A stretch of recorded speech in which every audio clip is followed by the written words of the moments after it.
감사합니다. 할렐루야.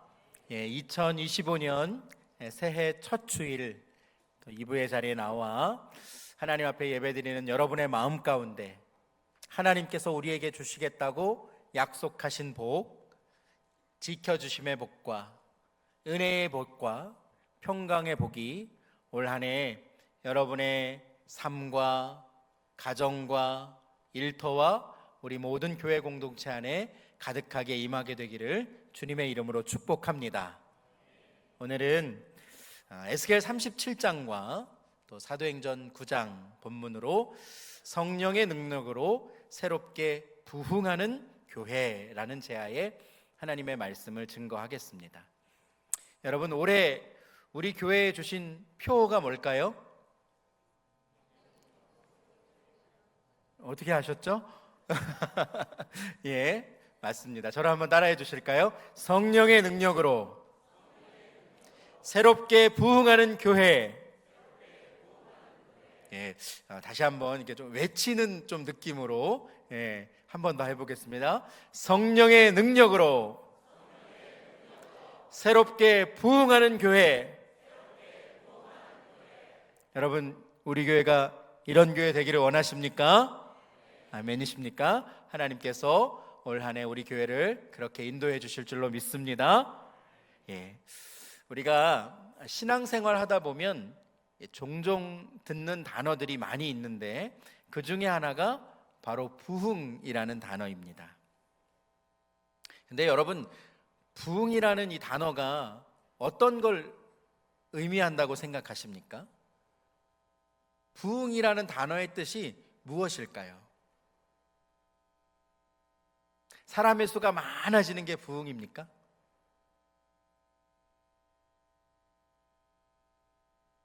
성경 말씀은 이 부흥을 뭐라고 설명하고 있을까요? 제가 성경을 찾아보니까 성경에 부흥이라는 단어가 몇 번 나올까요? 딱 한 번 나오더라고요. 성경에 부흥이라는 단어가 딱 한 번 등장하는데 하박국 3장 2절 말씀에 이렇게 기록하고 있습니다. 여호와여, 내가 주께 대한 소문을 듣고 놀랐나이다. 여호와의 주는 주의 일을 이 수년 내에 부흥하게 하옵소서. 이 수년 내에 나타내시옵소서. 진노 중에라도 긍휼을 잊지 마옵소서. 아멘. 주의 일을, 하나님의 일을 이 수년 내에 부흥하게 하옵소서라고 선포하고 있습니다.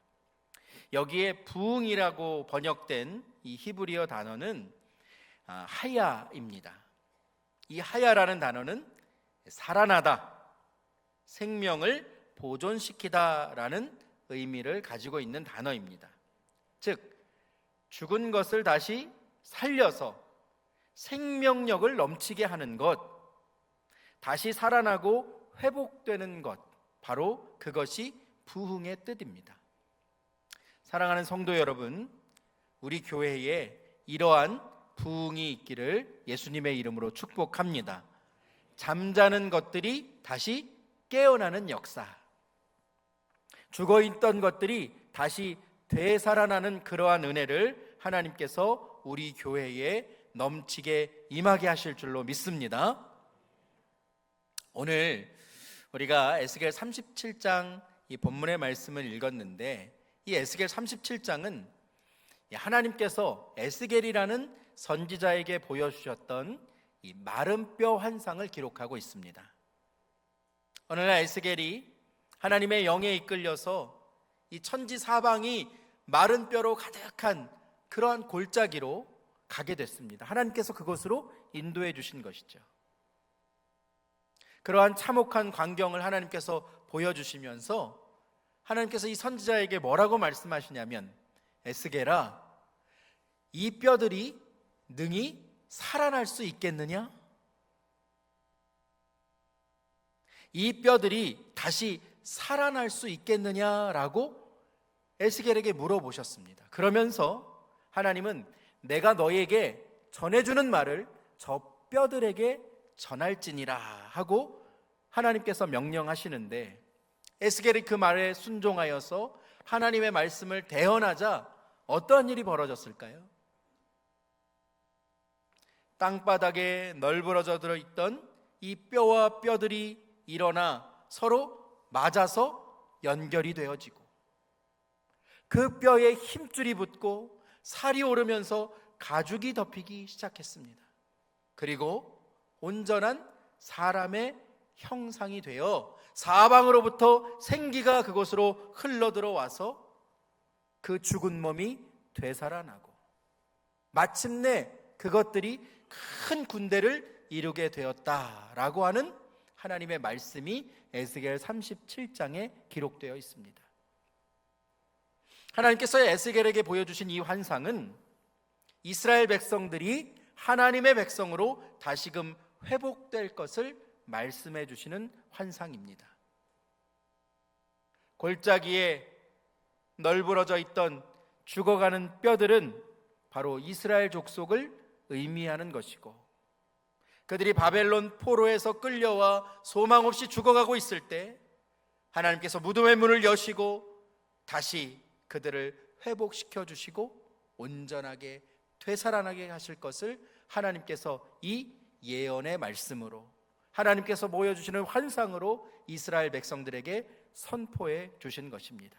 그러면서 하나님께서 이렇게 약속해 주시는데, 오늘 본문 37장 14절 말씀 우리 한 목소리로 함께 읽어보겠습니다. 시작.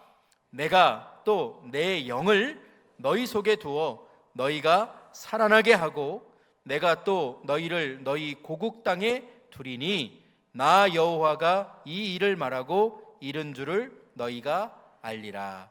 여호와의 말씀이니라. 아멘. 내가 내 영을 어디에 두겠다? 너희 속에 두겠다. 내 영을 너희 안에 두겠다. 하나님께서 그렇게 말씀하십니다. 내 영은 바로 루아흐, 하나님의 영, 성령을 의미하는 것입니다. 이 하나님의 영을 우리 안에 두어서 다시금 살아나게 하시는 것, 우리가 하나님의 만드신 온전한 상태를 다시금 회복하게 되는 것, 그것이 바로 성령의 능력이요 부흥이라고 말씀하고 있는 것이지요. 뼈와 살과 가죽이 다 붙어서 온전한 몸을 이루어도 생기가 없으면 그것은 죽은 몸입니까? 산 몸입니까? 죽은 몸이죠. 하나님께서 아담을 만드시고 그 몸에 생기를 불어넣어 주셨을 때에 그가 살아있는 몸을 가진 생명이 되었습니다. 마찬가지로 우리에게 하나님이 불어넣어 주시는 그 생명이 없으면 우리는 죽은 몸입니다. 그러나 하나님께서 내 영을 너희 속에 두어 너희를 다시 살아나게 하신다고 그렇게 말씀하셨던 것처럼, 부흥은, 다시 살아나게 하는 것은 내가 하는 것이 아니라, 우리가 하는 것이 아니라 누가 하시는 것입니까? 하나님이 하시는 것입니다. 2025년 성령의 능력으로 새롭게 부흥하는 교회라는 비전을 가지고 우리가 마음을 모아서 함께 힘차게 달려가게 될 텐데, 그 부흥은 우리가 하는 것이 아니라 하나님의 영이 우리 안에 임하게 될 때 하나님께서 그 부흥의 역사를 일으켜 주실 줄로 믿습니다. 그리하여 우리가 사모해야 할 것은 무엇입니까? 우리 안에 성령으로 충만하게 되는 것. 죽어있던 우리의 몸에, 잠자고 있던 우리의 몸에 하나님의 영이 충만하여서 우리가 깨어나고 다시 새롭게 되고 회복하는 것, 그 하나님의 은혜를 사모하는 여러분 되시기를 주님의 이름으로 축복합니다. 자, 그러면 성령의 능력으로 새롭게 부흥하는 교회란 어떤 교회일까요? 어떻게 해야 우리 안에 성령의 충만함을 가지게 되고 하나님의 영이 우리 안에 있어 우리가 새롭게 되고 살아나고 은혜로 가득한 삶을 살게 되는 것일까요? 먼저는 말씀의 부흥이 있는 교회입니다. 우리 함께 화면을 보시면서 첫째 따라 읽어보겠습니다. 시작. 말씀에 부흥이 있는 교회가 되기를 원하십니다. 무엇의 부흥이요? 말씀의 부흥. 하나님의 말씀에 부흥이 있는 교회가 되기를 하나님께서 원하신다라는 것이죠.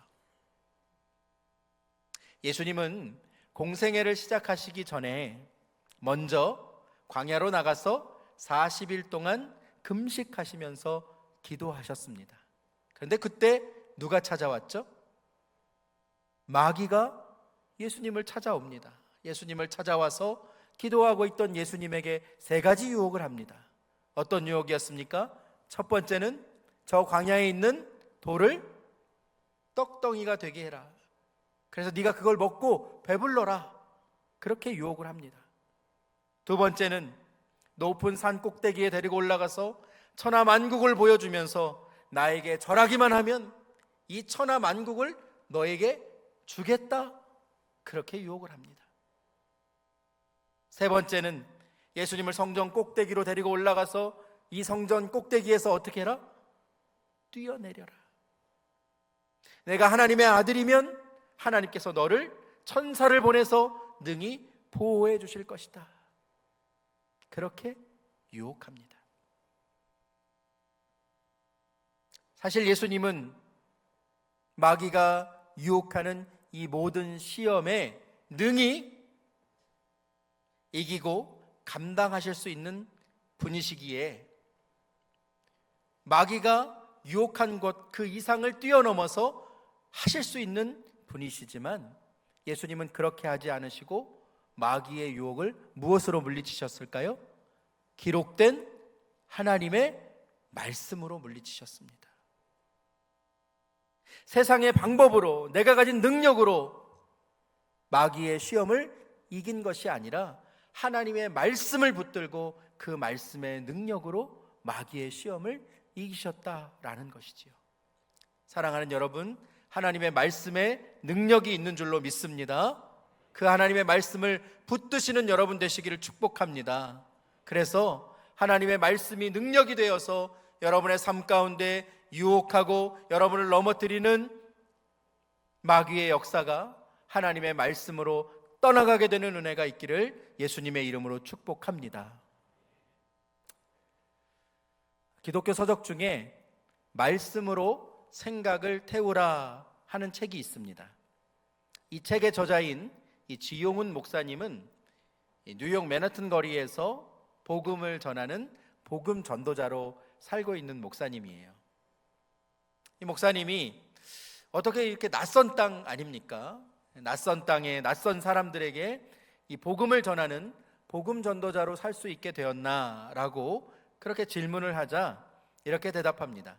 자신이 이 청년 시절부터 말씀 암송하는 것을 너무나 좋아했는데 그래서 어떤 때는 십자가와 관련된 구절을 다 찾아서 암송을 했다고 그래요.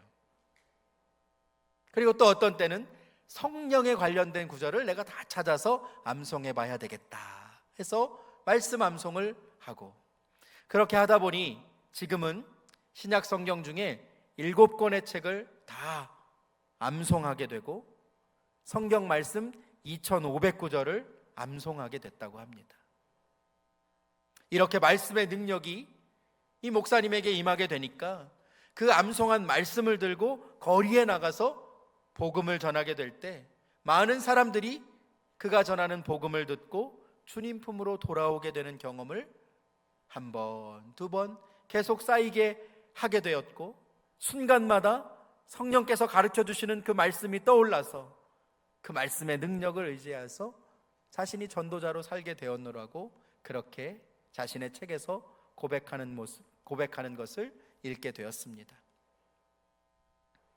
여러분 오늘 이 주보에 보시면 주보를 한 페이지 넘겨보시면 목장 나눔 페이지가 있습니다. 그 목장 나눔 페이지에 가장 윗부분에 뭐라고 적혀 있어요? 네, 자신 있게 대답하세요. 뭐라고 적혀 있죠?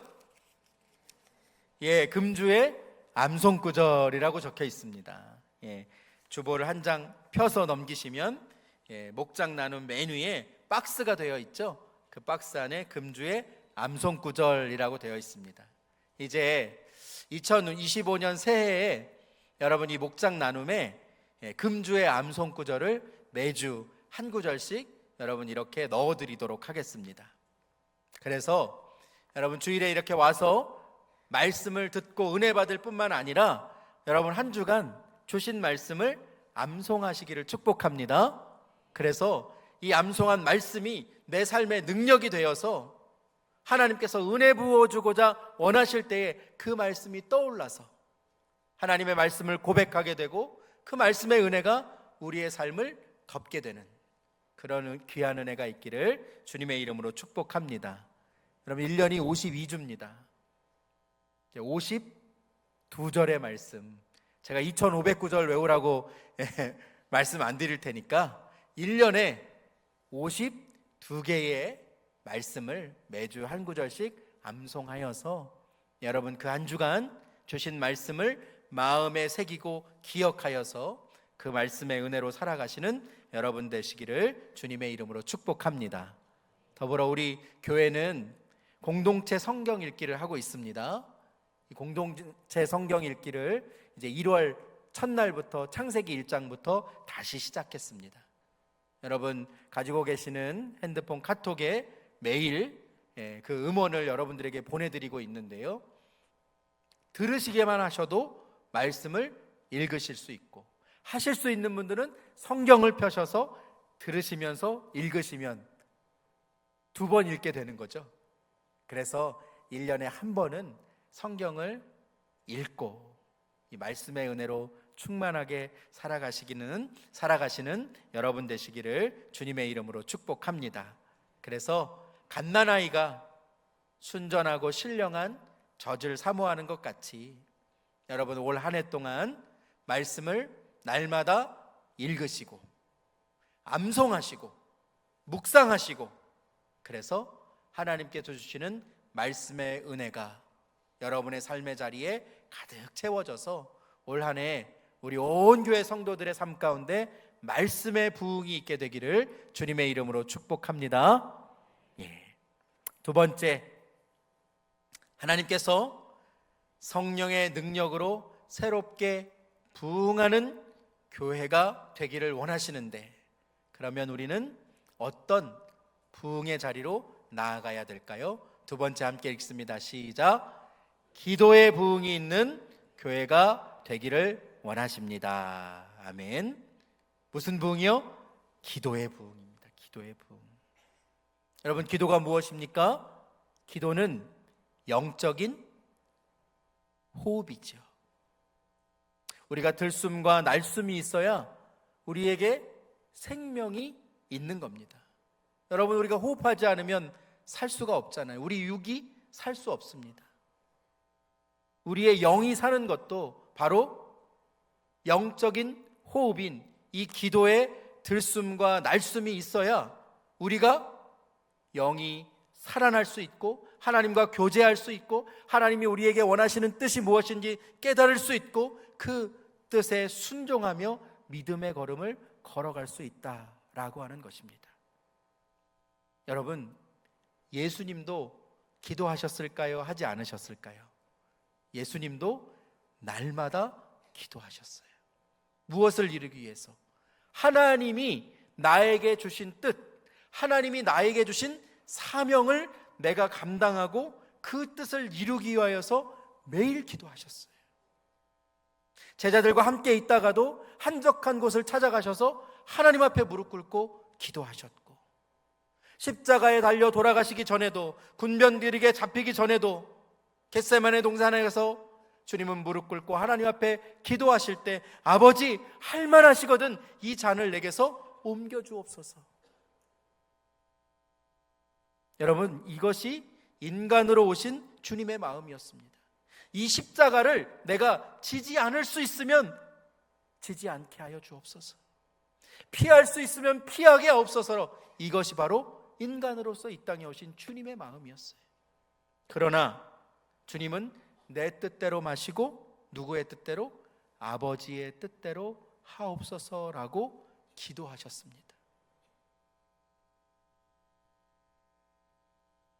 내가 할 수 있는 것이 아니라 누가 도와주셔야? 하나님이 도와주셔야 하나님의 사명을 감당할 수 있기에 주님은 기도하실 수밖에 없었습니다. 그러니 여러분, 우리가 하나님의 사명을 받은 자로서 이 땅에서 살아가는 그리스도인이 되었는데, 하나님께서 여러분 각자에게 주신 그 사명을 우리가 감당하고 살아가는 하나님의 백성 되기 위해서는 기도하지 않을 수 없는 겁니다. 내 힘으로 감당할 수 없는 겁니다. 그래서 우리는 하나님 앞에 무릎 꿇고 기도하는 신앙을 이루어 가야 하는 것입니다. 여러분, 사도 바울도 하나님의 사람으로 부르심을 받고 그가 하나님 앞에 쓰임 받게 되었을 때 언제나 기도의 자리를 찾았습니다. 그가 마게도냐에 복음을 전하러 가게 된 것은 원래 그의 계획이 아니라 그가 기도하는 가운데 하나님께서 환상을 보여주셨고 하나님께서 그곳으로 가라고 명령하셨을 때에 기도함으로 순종함으로 하나님의 뜻을 따라 2차 전도 여행 때 유럽으로 복음을 들고 가게 된 것입니다. 기도하는 사람이었기에 하나님 앞에 기도하면서 자신의 계획을 내려놓고 성령의 인도하심을 따라 복음 전도자로 살아갈 수 있었던 것이지요. 여러분, 사도 바울은 에베소서 6장 18절에 기도에 대해서 이렇게 기록하고 있습니다. 모든 기도와 간구를 하되 항상 성령 안에서 기도하고 이를 위하여 깨어 구하기를 항상 힘쓰며 여러 성도를 위하여 구하라. 아멘. 모든 기도와 간구를 하되 언제? 항상 기도하라고 말씀합니다. 필요한 때만 하는 것이 아니라 언제나 주님 앞에 기도하는 것이 우리의 사명입니다. 여러분, 교회에 나와서만 기도할 수 있습니까? 우리가 무릎 꿇고 있어야 기도할 수 있습니까? 그렇지 않습니다. 우리가 길을 걸어가다가도 하나님 앞에 우리의 마음을 고백하게 되면 그것이 기도요. 우리가 잠자리에 누워있을 때도 주님을 생각하면서 하나님 앞에 기도하면 그것이 기도의 자리이고 하나님은 그 기도를 들어 응답해 주시는 줄로 믿습니다. 항상 깨어 기도하는 여러분들 되시기를 축복합니다. 새벽 기도회와 금요 기도회 또 목양 중보 기도회 자리를 여러분 사모하시기 바라고, 하나님과 그 영적인 교대를 통해서 기도하는 사람에게 주시는, 기도하는 사람에게 맛보게 해주시는 그 하나님의 은혜가 여러분 안에 있기를 주님의 이름으로 축복합니다. 특별히 오늘 본문 말씀해 보시면 여러 성도를 위하여 어떻게 하라? 구하라. 나 자신을 위해서만 기도하는 것이 아니라 하나님께서 만나게 해주신 이 공동체 안에 여러 성도들을 위하여서 중보하며 기도하라고 말씀합니다. 그래서 이 말씀 붙들고 이제 3월부터 우리 교회 환우들과 또 교회를 위해서, 다음 세대를 위해서, 나라를 위해서, 선교사님들을 위해서, 이 경주 지역을 위해서 우리가 함께 말씀을 나누고 중보기도 모임을 가지려고 합니다. 또 중보기도 제목이 있는 분들은 교회에 적어서 기도 제목을 신청해 주십시오. 헌금함에 넣어주시면 저희 교역자들이 잘 정리해서 여러분들을 위해서 기도해드리고 기도대가 여러분들을 위해서 함께 기도해드리겠습니다.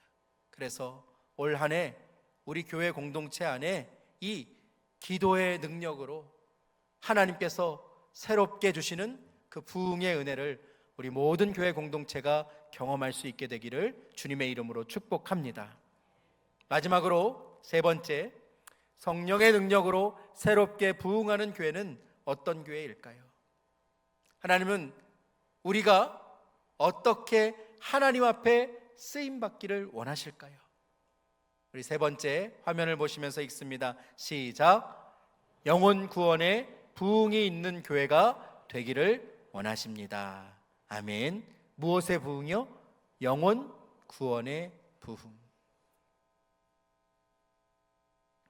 마태복음 28장 19절과 20절 말씀은 교회의 사명이 무엇인지를 우리 주님께서 분명하게 전하고 있습니다. 그러므로 너희는 가서 모든 민족을 제자로 삼아 아버지와 아들과 성령의 이름으로 세례를 베풀고 내가 너희에게 분부한 모든 것을 가르쳐 지키게 하라. 볼지어다 내가 세상 끝날까지 너희와 항상 함께 있으리라 하시니라. 아멘. 예수 그리스도의 십자가의 복음을 전하고 그 이름의 능력으로 구원받도록 모든 민족에게 복음을 전하고 선포하는 것, 그것이 바로 이 땅에 교회에게 주신 하나님의 사명이요 주님의 마지막 지상 명령입니다. 많은 사람들이 이 시대는 전도가 잘 되지 않는 시대라고 말합니다. 코로나 이후에 세상 사람들이 교회에 대해서 부정적으로 생각해서 내가 그리스도임을 드러내는 것이 무섭고 힘들고 그래서 전도는 더욱 어렵다고 말합니다. 물론 그 일부가 틀린 말은 아닙니다. 하지만 여러분, 어느 시대에나 복음이 환영받는 시대는 없었습니다. 복음은 언제나 박해와 고난 가운데 전해졌고 참 구원과 생명을 전하지만 환영받지 못했습니다. 사도 바울은 다메섹 도상에서 빛 가운데 찾아오신 우리 주님을 만나고 예수님을 영접하게 됩니다. 그리고 그는 예수님만이 복음의 진리요 생명이라는 것을 깨닫게 되고 그가 담대하게 복음을 전하고 선포하게 될 때 사람들이 어떻게 했을까요? 그를 환영해 주었을까요? 사도행전 9장 29절 말씀입니다. 또 주 예수의 이름으로 담대히 말하고 헬라파 유대인들과 함께 말하니 그 사람들이 죽이려고 힘쓰거늘 이라고 말합니다. 바울이 예수님의 이름을 힘입어 복음을 전할 때 사람들은 그를 환영하지 아니하고 복음을 받아들이지 아니하고 그를 죽이려고 힘썼습니다. 참 진리요 구원의 소식이요 이 세상에서 가장 기쁜 소식을 들고 나아가지만 사람들은 그를 죽이려고 했다는 것입니다. 그런데 여러분, 그래서 복음이 사라졌습니까? 복음을 전하는 자들이 예수님을 전하기를 거부하고 다 도망쳤습니까? 오늘 우리가 읽은 본문 사도행전 9장 31절 말씀입니다. 여러분, 이 말씀 우리 함께 읽어보실까요? 자, 시작. 그리하여 온 유대와 갈릴리와 사마리아 교회가 평안하여 든든히 서가고 주를 경외함과 성령의 위로로 진행하여 수가 더 많아지니라. 아멘. 사랑하는 여러분, 이것이 복음의 역사입니다. 온갖 박해와 모욕과 의심과 비난이 가득하지만 교회는 더욱더 평안하고 든든히 서가고 오히려 주를 경외하는 자들이 성령의 위로를 받는 자들이 더욱더 많아지고 부흥의 불길이 타올랐다. 성경은 기록하고 있습니다. 사랑하는 성도 여러분, 이러한 영혼 구원의 부흥을 사모하는 여러분들 되시기를 축복합니다. 이것이 교회의 사명이요 하나님께서 우리에게 맡기신 본분입니다. 그래서 그동안 멈추었던 우리 중앙전도대 모임을 올해부터 재개하려고 합니다. 매주 함께 모여서 예배하고 이 지역에 나가서 복음을 전하려고 합니다. 경주 역세권, 충요, 현곡, 용왕, 시내 우리가 함께 말씀을 받고 세상으로 나가서 복음을 전하려고 합니다. 누구도 오라고 하지 않았지만 듣든지 아니 듣든지 우리에게 부탁하시고 우리에게 명령하신 것이기에 하나님의 말씀을 들고 복음을 들고 이 세상으로 달려나가려고 합니다. 사랑하는 여러분, 이 일에 마음 모아주시고 함께 힘써 주셔서 올 한 해 영혼이 살아나고 생명이 구원받는 그 역사에 우리 교회 공동체가 하나님 앞에 쓰임 받게 되기를 주님의 이름으로 축복합니다. 말씀을 정리합니다. 이제 내일부터 한 주간 신년 축복 특별 새벽 기도회를 진행하게 됩니다. 하나님께서 사도 요한을 통해서 소아시아의 7교회에 주신 이 요한계시록의 말씀을 우리가 함께 살펴보면서 2025년 새해 우리 교회가 어떤 교회가 되기를 원하시는지 하나님의 음성을 함께 듣고자 합니다. 여러분, 이번 신년 축복 특별 새벽 기도회에 말씀과 기도의 부흥을 사모하시면서 다 새벽마다 예배의 자리에 나오시는 여러분 되시기를 축복합니다. 축복합니다. 우리 중직자분들 권면합니다. 여러 가지 상황과 또 이유가 있겠지만 이번 특별 새벽 기도에 마음을 담아서 정성을 담아서 하나님 앞에 예배할 수 있기를 바라고, 또 중직자분들 뿐만 아니라 우리 모든 성도님들에게 권면합니다. 하나님의 은혜를 사모하시면서 예배의 자리에 나오십시오. 그 사모하는 마음 가운데 하나님의 것으로 채워주실 줄로 믿습니다. 특별히 제가 권면하기는 우리 자녀를 가지신 부모님들에게 권면합니다. 우리 자녀들과 함께 이번 한 주간 특별 새벽 기도의 자리에 나오십시오. 그래서 자녀들과 함께 예배하면서 예배하는 모습, 기도하는 모습을 자녀들에게 보여주십시오. 그래서 우리 자녀들이 자라고 성장해서 우리 아빠 엄마는, 우리 할아버지 할머니는 나를 위해서 기도하는 분이셨어. 내가 어릴 때 나를 데리고 특별 새벽 기도의 자리에 나가서 나를 안아주고 내 머리에 손을 얹어서 우리 엄마 아빠가 나를 안수해 주었어. 여러분, 그런 영적인 기도의 자리를 경험하게 해주고 그런 믿음의 유산을 우리 자녀들에게 물려줄 수 있어야 됩니다. 이번 특별 새벽 기도가 그런 은혜의 자리 되기를 축복합니다. 모두가 마음을 함께 모아서 말씀과 기도와 영혼 구원의 부흥을 함께 사모하시면서 하나님께서 우리 교회에 들려주시는 하나님의 음성을 듣고 이 한 해 우리 교회 공동체 안에 성령의 능력으로 새롭게 부흥하게 하시는 하나님의 귀한 역사를 우리 모든 교회 공동체가 경험할 수 있게 되기를 주님의 이름으로 축원드립니다.